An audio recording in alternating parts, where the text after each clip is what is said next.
میرے دل میں بسی جب سے محبت غوث اعظم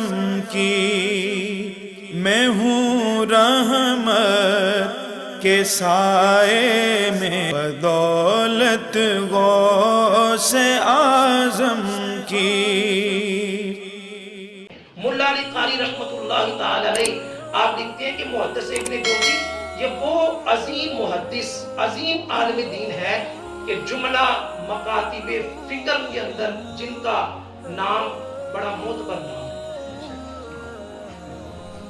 آپ فرماتے ہیں کہ محدث ابن جوزی رحمۃ اللہ تعالی علیہ کے ایک شاگرد تھے،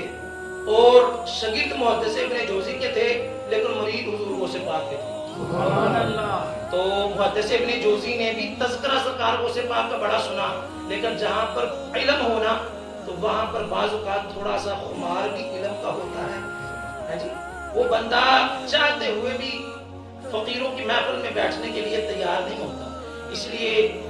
میاں صاحب نے ارشاد فرمایا کہ پڑھنے ہوتے نہ مان کری مت آنکھی میں پڑھیا،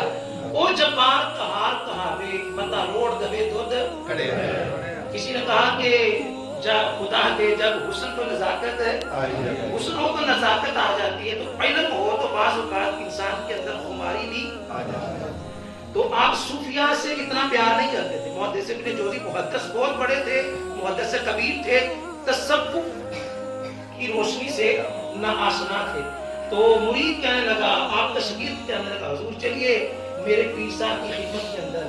آپ کرنی کترایا کرتے تھے، نہیں جایا کرتے تھے۔ جب شاگرد کا اصرار بڑھا آپ نے حامی بھر لی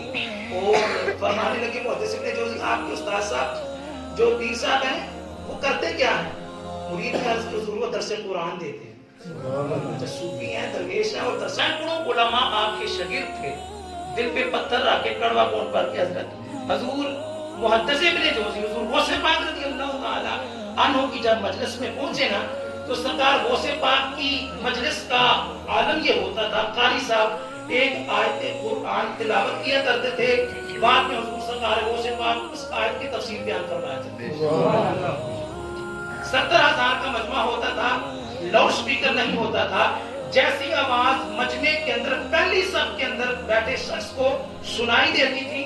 مجمع کے اندر 70,000 کا مجمع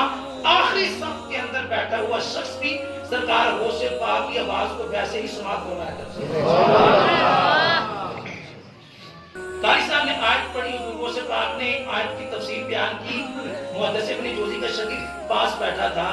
تو عرض کرنے لگا، حضور استاذ گرامی یہ تفسیر جو میرے پیر صاحب نے بیان فرمائی ہے کیا آپ کو یاد ہے، آتی ہے، سنی ہے؟ آپ نے ارشاد فرمایا، جی بیٹا یہ تفسیر اس سے میں واقف ہوں۔ دوسری تفسیر، تیسری تفسیر، ہر تفسیر کے بیان کرنے کے بعد وہ شاگرد عرض کرتا، حضور اس تفسیر کے علم سے آپ واقف ہیں؟ میں واقف ہوں۔ 12 تفسیریں حضور غوث پاک بیان کر چکے، اور ہر تفسیر پر وہ مرید محدث ابن جوزی کا شاگرد آپ کے استاد سے پوچھتا، حضور اس تفسیر کا علم آپ کے پاس ہے؟ ہاں ہے۔ جب 13ویں تفسیر حضور غوث پاک نے اسی آیت کی بیان کی تو شاگرد عرض کرتا، حضور اس تفسیر کے علم سے بھی آپ واقف ہیں؟ محدث ابن جوزی نے انگلیاں اپنے دانتوں پہ رکھی، زمین پاؤں کے نیچے سے نکل گئی، کانپ اٹھے اور کہنے لگے، بیٹا اس تفسیر سے میں واقف نہیں ہوں۔ مجلس میں باز جاری تھا،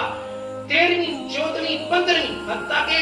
12ویں کے بعد 40 تفسیریں آپ نے اسی آیت مقدسہ کی بیان کی، اور 12 کے بعد ہر بار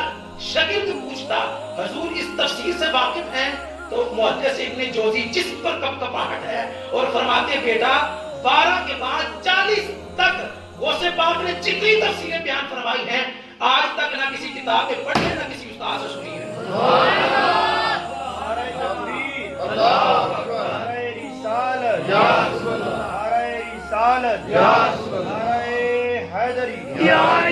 اب 40 تفسیریں ایک آیت مقدسہ تو غوث پاک جب بیان فرما چکے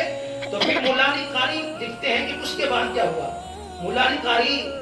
لکھتے ہیں کہ سرکار غوث پاک نے ارشاد فرمایا، الان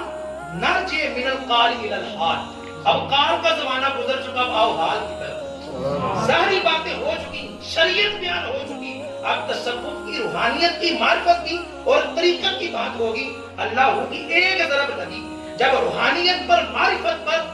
بات ہوئی تو محدث ابن جوزی اپنے حال پر قابو نہ رکھ سکے بے قابو ہو گئے وجن میں آئے اور جو جبہ قبہ پہن کے رکھا تھا سرکار کو سے پاک ہی کی نظر سے وہ جبہ پھاڑ کے رکھ دیا سبحان اللہ اس جبے کے محدث ابن جوزی نے پرزے کر دیے اور بن سمر کے آئے تھے